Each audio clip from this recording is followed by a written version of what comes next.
அரிசி உடைஞ்சு போகாம குழஞ்சு போகாம நல்லா உதிரி உதிரியா ஹோட்டல்ல கிடைக்கிற மாதிரியே பர்ஃபெக்ட்டா நிறைய டிப்ஸோடு ஒரு சூப்பரான ஃப்ரைட் ரைஸ் தான் நாம இன்னைக்கு பார்க்க போறோம். Welcome to Pappa's kitchen. இப்போ நான் 200 கிராம் சிக்கன் பீசஸ் ரொம்ப குட்டி குட்டியா கட் பண்ணி எடுத்திருக்கேன். இப்போ இதுல 2 டீஸ்பூன் மிளகாய் தூள் சேர்த்துடலாம். நான் கலருக்காக காஷ்மீரி மிளகாய் தான் சேர்த்திருக்கேன். 1/2 டீஸ்பூன் கரம் மசாலா, 1/4 டீஸ்பூன் மஞ்சள் தூள், தேவையான அளவுக்கு உப்பு, 1 டீஸ்பூன் கார்ன்ஃப்ளவர் சோள மாவு இருக்குல்ல அதுதான், 1/2 டீஸ்பூன் இஞ்சி பூண்டு விழுது எல்லாத்தையும் சேர்த்துட்டு நல்லா கலந்து விட்டுருங்க. இந்த மாதிரி மிக்ஸ் பண்ண பிறகு ஒரு 20 நிமிஷம் அப்படியே வச்சிருங்க. மசாலா நல்லா ஊறி வரட்டும். இப்போ அதுக்கடையில் ஒரு பவுலில் 1 கப் பாஸ்மதி ரைஸ் எடுத்துருந்தேன், அதை உள்ள சேர்த்துடலாம். கூடவே தண்ணீர் சேர்த்துட்டு நல்லா கழுவி சுத்தம் பண்ணி மறுபடியும் தண்ணீர் சேர்த்து 20 நிமிஷம் ஊற வச்சு எடுத்துக்க போகிறோம். ஃப்ரைட் ரைஸ்க்கு அரிசி ரொம்ப முக்கியம், ஸோ கவனமாக பாருங்க. ஆரம்பத்திலே கழுவி சுத்தம் பண்ணிடுங்க. ஊறிய பிறகு நல்லா பிசைஞ்சு கழுவுனீங்கன்னா அரிசி உடஞ்சிரும். அண்டு ரொம்ப நேரம் ஊறக்கூடாது. இந்த மாதிரி டிப்ஸ் எல்லாம் ஃபாலோ பண்ணுங்க. இப்போ இருக்கட்டும். இப்போ இதுக்கடையில் சிக்கனை நம்ம வறுத்து எடுத்துடலாம். அதுக்கு ஒரு பேனில் ஆயில் சேர்த்துட்டு ஆயில் ஹீட் ஆனது நம்ம மசாலா கலந்து வச்ச சிக்கன் பீசஸை உள்ளே சேர்த்துருங்க. சேர்த்துட்டு ஒரு மீடியம் ஹை ஃப்ளேம்லேயே வேக வச்சு எடுத்துக்க போகிறோம். குட்டி குட்டியாக கட் பண்ணதால சீக்கிரமாக வெந்து வந்துடும். ஸோ நல்லா கிறிஸ்பியாக வேணும்ல, அதனால மீடியம் ஹை ஃப்ளேம்லேயே நல்லா கலந்து விட்டு வேக வைங்க. திருப்பி திருப்பி விட்டு வேக வச்சு எடுத்துக்கோங்க. பாருங்கள், சிக்கன் நல்லா வெந்து நல்லா கிறிஸ்பியாக வந்திருக்கு. குட்டி குட்டியாக பார்க்க அழகாக இருக்குது. இந்த மாதிரி வந்த பிறகு இதை அப்படியே எடுத்து ஒரு பிளேட்டுக்கு மாற்றிடுங்க. சில இடங்களில் சிக்கன் ஃப்ரைட் ரைஸ்க்கு சிக்கனை வறுத்து எடுக்காம நல்லா தண்ணீரில் வேக வச்சு கைகளில் பிச்சு போட்டு செய்வாங்க. அதுவும் ரொம்ப சூப்பராக இருக்கும். நம்ம இன்னைக்கு இப்படி பார்க்கலாம். இப்போ இதுக்கடையில் அரிசியும் நல்லா ஊறி வந்திருக்கு. அதுக்கு ஒரு சாஸ்பேனில் 1.5 லிட்டர் தண்ணீர் சேர்த்துருக்கேன். கூடவே ரைஸ்க்கு தேவையான அளவுக்கு உப்பு சேர்த்துட்டு ஒரு 2 டேபிள் ஸ்பூன் ஆயில் சேர்க்குறேன். ஆயில் சேர்க்கறதால ஒன்னோட ஒன்று ஒட்டாமல் வரும். கூடவே ஒரு பாதி எலுமிச்சம்பழ சாறு சேர்த்துடலாம். எலுமிச்சம்பழ சாறு சேர்க்கறதால அரிசி உடஞ்சி போகாது, நீளமாக அப்படியே இருக்கும். இதெல்லாம் ரொம்ப முக்கியமான டிப்ஸ். எல்லாம் சேர்த்ததும் தண்ணீர் நல்லா கொதிச்சு வருதுல. இப்போ நம்ம ஊற வச்ச அரிசியை தண்ணீர் வடிச்சிட்டு இதில் சேர்த்துருங்க. சேர்த்துட்டு ஹை ஃப்ளேமில் நல்லா கொதிக்க விட்டுருங்க. இந்த பாஸ்மதி ரைஸ் 100% வெந்துருச்சுன்னா கண்டிப்பாக குழஞ்சு போயிடும். ஸோ 80% மட்டும்தான் வேகணும். ஸோ பக்கத்துலேயே நின்று லேசாக கலந்து விட்டு வேக வச்சு எடுத்துக்கோங்க. இப்போ பாருங்கள், ஓரளவுக்கு 80% வெந்து வந்திருக்கு. இப்போ உடனே ஸ்டவ் ஆஃப் பண்ணிவிட்டு உடனேயே அந்த அரிசியை தண்ணியிலேருந்து எடுத்துருங்க. சுடுதண்ணியில் இருக்கிற ஒவ்வொரு வினாடியும் அரிசி நல்லா வெந்து குழைய ஆரம்பிச்சிடும். இந்த மாதிரி ஒரு பெரிய பிளேட்டில் அந்த பாஸ்மதி ரைஸை மட்டும் நான் இந்த மாதிரி வச்சிடுறேன். வச்சுட்டு இந்த மாதிரி பரப்பி விட்டுருங்க. ஃபேனுக்கு கீழே ஒரு 10-15 நிமிஷம் அப்படியே இருக்கட்டும். இந்த ரைஸ் இந்த சாதம் நல்லா ஆறி வந்த பிறகு தான் நீங்கள் செய்ய ஆரம்பிக்கணும். சூடோடு செஞ்சிங்கன்னா குழஞ்சு போயிடும். இதெல்லாம் ரொம்ப முக்கியமான டிப்ஸ். இப்போ நல்லா ஆறி வரட்டும். இப்போ அதுக்கடையில் ஒரு கடாயில் நான் ஆயில் சேர்க்குறேன். நம்ம சிக்கன் ஃப்ரை பண்ண ஆயிலை தான் நான் சேர்க்குறேன். சேர்த்துட்டு ஆயில் ஹீட் ஆனதும் 5 முட்டை நான் சேர்க்குறேன்.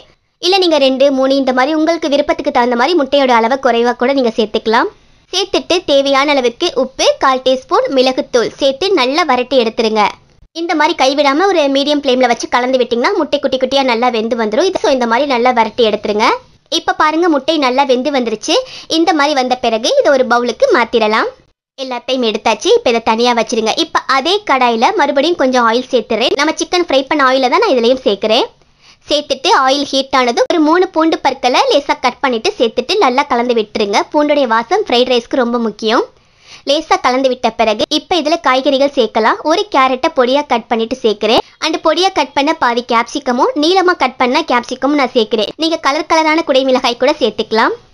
இது கூடவே கொஞ்சமாக வெங்காயம் சேர்த்துடலாம். வெங்காயம் ஆப்ஷனல் தான், ஃப்ரைட் ரைஸ்க்கு யாரும் சேர்க்க மாட்டாங்க. ஒரு சில இடங்களில் சேர்ப்பாங்க, நல்லாயிருக்கும். சேர்த்துட்டு நல்லா கலந்து விடுங்க. ஹை ஃப்ளேமில் வச்சுட்டு நல்லா கலந்து விடுங்க. அந்த ஸ்மோக்கி ஃப்ளேவர் ஃப்ரைட் ரைஸ்க்கு ரொம்ப முக்கியம்.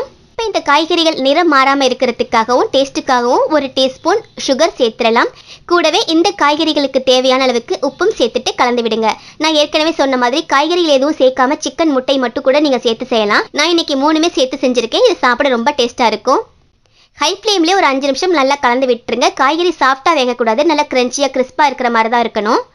இப்போ இதில் tomato and chilli sauce 1 table spoon அளவுக்கு சேர்க்குறேன். கூடவே 1 டீஸ்பூன் சோயா சாஸ் சேர்த்துட்டு நம்ம ஃப்ரை பண்ணி எடுத்த சிக்கன் பீசஸ் இருக்குல்ல அதையும் சேர்த்துட்டு நல்லா கலந்து விட்டுருங்க. இந்த சாஸ் கூட அந்த சிக்கன் துண்டுகள் நல்லா கலந்து வரட்டும். அப்போ சாப்பிட நல்லாயிருக்கும். இந்த மாதிரி நல்லா மிக்ஸ் பண்ணி விட்டுக்கோங்க. இப்போ இதில் நம்ம வரட்டி எடுத்த முட்டை இருக்குல்ல அதையும் சேர்த்துட்டு நல்லா கலந்து விட்டுக்கோங்க. நம்ம ரைஸ் போட்ட பிறகு இந்த மாதிரி தனித்தனியாக போட்டு கலந்தோன்னா ரைஸ் உடையும். ஸோ முதல்லையே எல்லாத்தையும் நல்லா மிக்ஸ் பண்ணிவிட்டு நம்ம பிறகு ரைஸ் சேர்க்கலாம். அடுப்பு ஹை ஃப்ளேம்லே தான் இருக்குது.